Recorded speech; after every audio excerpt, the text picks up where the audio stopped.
Now hear this.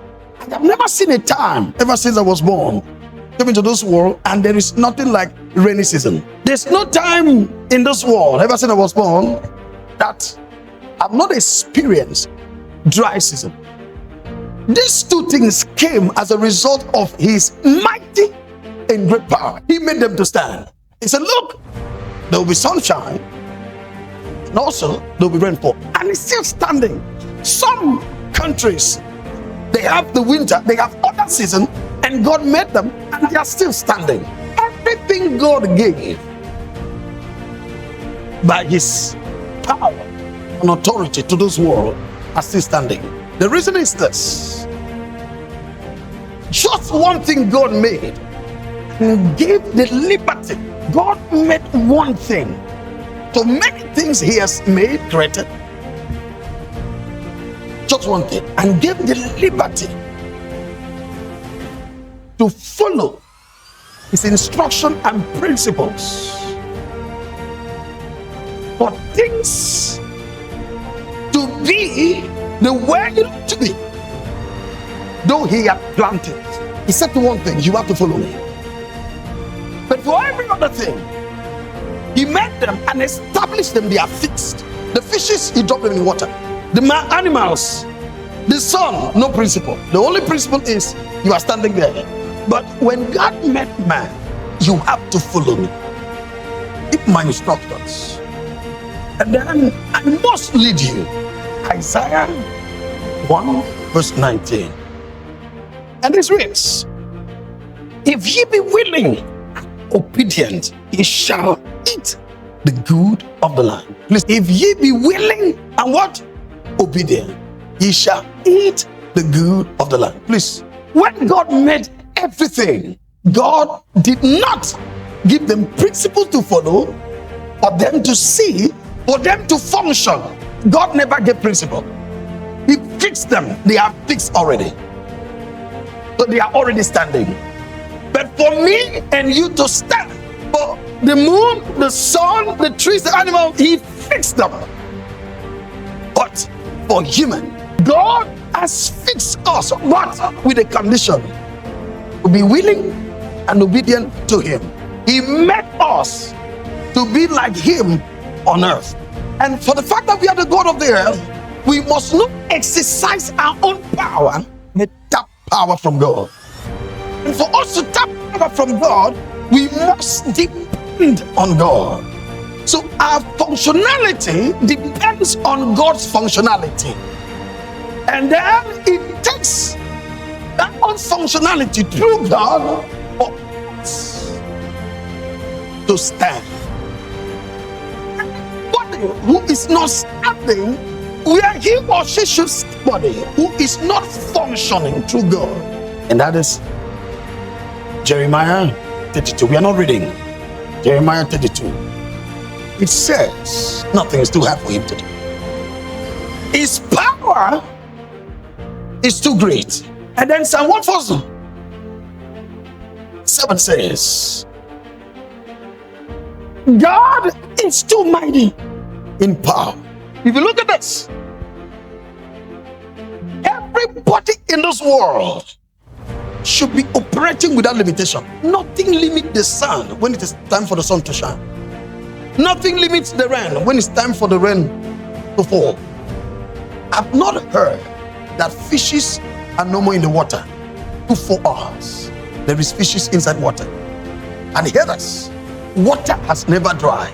The way these things are constant, we are also to be constant, receiving from God and then being blessed by God. The blessing and for us to also function should be constant. But if you look at it, some humans are not functional. There are people who cannot function. They cannot exercise the power God has given to us as humans. I will say this again. Demons don't own this world. But the tenants, which are demons, the principalities, will come eat and take the honors of the world. In Genesis, God said to Adam and Eve, he said, dominate. So we are the owners of the earth.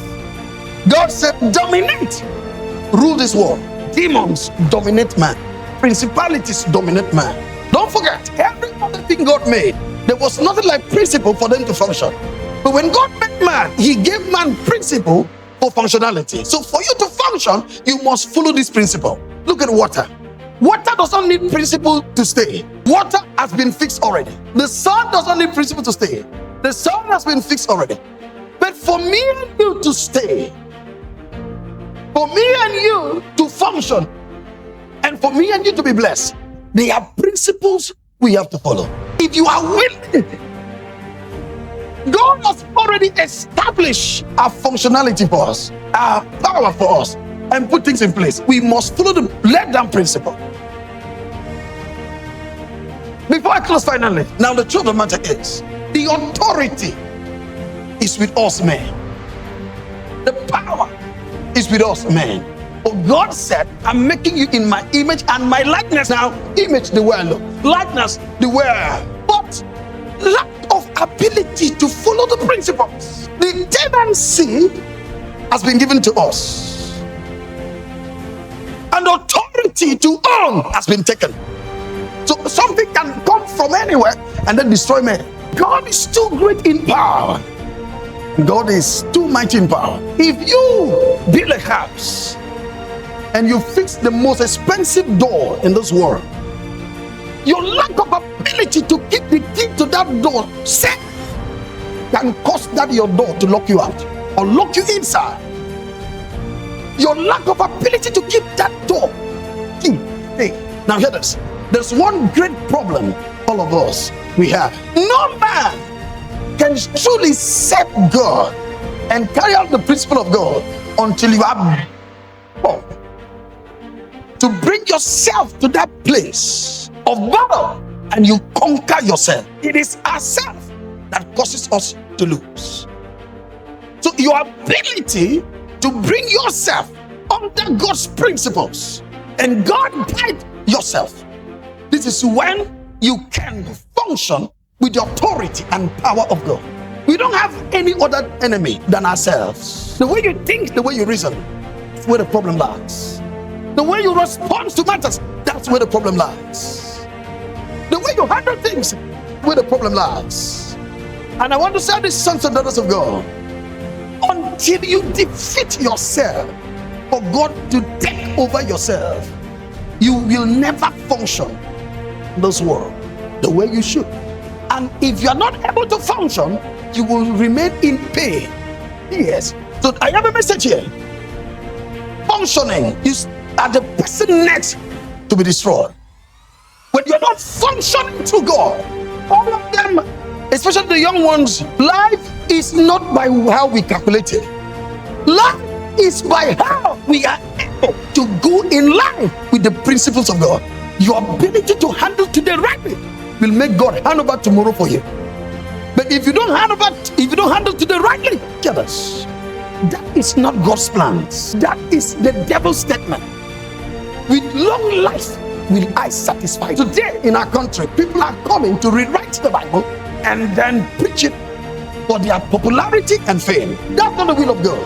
I've gone through the Bible and I've seen what God is writing and then established for us. The plans of God towards us is of good, not of evil. Today is your own. Don't joke with today. Make sure everything is right today. Forget about tomorrow is not your own. See, what we own is today. Don't ever put plans and say it's your own and link it to tomorrow. Tomorrow is God. Now, get yourself defeated by you. Submit to yourself. Leave what you think and what you feel. There is nothing too hard for God. Nothing too hard. The self-interest of man is a problem of man. The eyes we carry is a problem for us. The ears we carry is a problem for us. Now, the mind we carry is a problem for us. The heart we carry is a problem for us. Defeat these things so that power and authority can be given to you for you to function as God on earth. That of God, it will bless your mind. That everything we do in our hearts brings us blessing or curse. Everything we do with our ears brings us blessings or curse. Everything we do with our mouth brings us blessing or curse. Everything you do with your heart brings you blessings or curse. Your eyes brings you curse. Your ears brings you curse. Your mouth brings you curse. Your heart brings you curse. You talk wrongly. You hear it wrongly. Your mind wrongly. How sweet it is to kill yourself and allow God to live in you. Your eyes brings you blessings. But it is now no more your own eyes, but your eyes in God. Imagine living such life that your ears is in God's ears. But because God has informed you through his own ears, but because your mouth is in God's mouth, even when you are doing the will of God, you yourself sometimes you are not happy because you know this is what you would have made gain. But because God is controlling you, yes, we lose for God to gain so that we make more gain. And then we gain and God lose for us to face destruction. God bless you. Oh God, help me overcome myself so that I can live in you and you live in me. Oh God.